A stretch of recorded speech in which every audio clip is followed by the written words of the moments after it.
পাশে তাকিয়ে দেখি চলন্ত নৌকা একটা ডুবে যাচ্ছে, একটা নৌকা তো চলে আসছে আর একটা নৌকা ওখানেই ডুবে গিয়েছে। হ্যালো এভরিওয়ান, কেমন আছো সবাই? আজকে সকাল সকাল বেরিয়ে গিয়েছিলাম আমি, মা, পেছনে বাবা, তিনজনে মিলে বেরিয়ে গিয়েছিলাম নৌকাবাস দেখতে। চলে এসেছি আমরা সেই বামনগোলা ব্রিজে। এখানেই সেই নৌকাবাস শুরু হবে, এখনো শুরু হয়নি।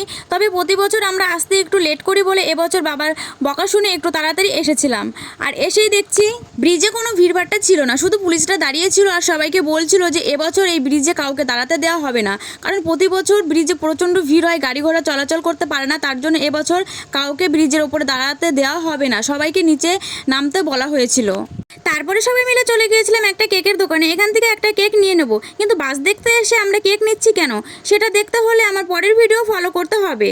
যাই হোক, তারপর এখান থেকে কেক নিয়ে আমরা সোজা চলে গিয়েছিলাম একদম ব্রিজের নিচে।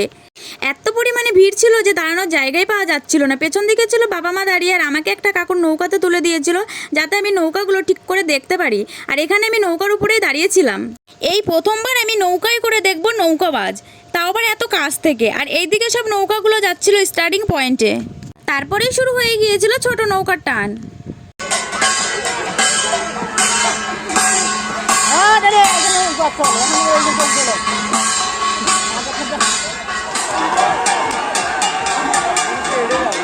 পিছিয়ে পড়া নৌকাটার দিকে একবার তাকিয়ে দেখো কিভাবে ফাস্ট হয়ে গেল।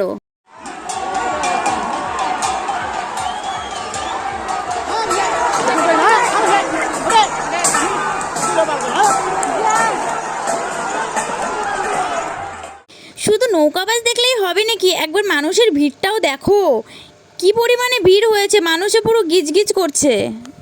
মানুষ দেখতে গিয়ে হঠাৎ করে এই পাশে তাকিয়ে দেখি চলন্ত নৌকা একটা ডুবে যাচ্ছে, একটা নৌকা তো চলে আসছে আর একটা নৌকা ওখানেই ডুবে গিয়েছে। এই নৌকাটা তো আনন্দ করতে করতে চলে এসেছে, কিন্তু যেই নৌকাটা ডুবে গিয়েছে সেটার কি হবে, সেটাকেই এখানে সবাই মিলে ধরে তোলা হচ্ছিল, সব লোকজনকে বোটে করে নিয়ে আসা হচ্ছিল। তারপরেই শুরু হয়ে গিয়েছিল বড় নৌকার টান। আর এই নৌকাটাই ছিল সব থেকে বড় নৌকা। এই নৌকাটার নাম ছিল ময়ূরপঙ্খী নৌকা। আর এই বড় নৌকাটাই ফার্স্ট হবে এটাই স্বাভাবিক, অবশেষে কিন্তু এই নৌকাটাই ফার্স্ট হয়েছিল। এবছর আমি খুব মজা করেই নৌকাবাজ দেখছিলাম, এরকমভাবে কোনো বছর দেখা হয়নি এত কাছ থেকে নৌকায় করে। আর এই বছর আমি খুব মজা করেই নৌকাবাজ দেখেছি। কিন্তু তোমরা কে কেমন করে নৌকাবাজ দেখেছো একটা কমেন্ট করে জানিও। তারপরেই শুরু হয়ে গেছিলো টিপটিপিনি বৃষ্টি। ঝড় বৃষ্টি তখন যাই আসুক না কেন, এত সুন্দর দৃশ্য কিন্তু মিস করা যাবেই না। তার জন্য আবার ছাতা নিয়েই শুরু করে দিয়েছিলাম দেখতে। সবাই কিন্তু এখানে ছাতা নিয়ে দাঁড়িয়েছিল, কেউ কারোর জায়গা ছাড়ছিল না, তাও দেখবে। এই মনমুগ্ধ করা দৃশ্য কেউ মিস করতে চাইছিল না। আর এখানেই চলছিল হাড্ডাহাড্ডি লড়াই, কে কার আগে যায়। কি যে সুন্দর মুহূর্ত ছিল এটা, কাউকে বলে বোঝানো যাবে না।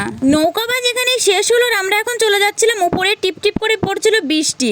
বৃষ্টির মধ্যে খেয়ে নিলাম মোমো। তারপরে সোজা চলে গিয়েছিলাম একটা দোকানে। দোকানে গিয়ে দেখি আরও ভিড়। ভেবেছিলাম দোকানে বসে একটু রিল্যাক্সে খাওয়া দাওয়া করবো, তারপরে চলে যাবো বাড়ি, কিন্তু প্রচণ্ড গরম লাগছিল। দোকানে প্রচণ্ড ভিড় থাকার কারণে খাবার দিতে হচ্ছিল লেট। 6 ঘন্টা বসে থাকার পর দিয়ে দিল ডিম ঘুগনি, তারপর আবার 12 ঘন্টা পর দিল একটা করে রোল। এটা খেয়ে এখন চলে যাবো আমরা বাড়ি। আজকের ভিডিওটা তোমাদের কেমন লাগলো একটা কমেন্ট করে জানিও। আর ভিডিওটা যদি ভালো লেগে থাকে তাহলে একটা লাইক করে ফলো করে দিও। তো আজকের মতো ভিডিওটা আমি এখানেই শেষ করব, দেখা হবে নেক্সট ভিডিওতে। আজকের মতো টাটা।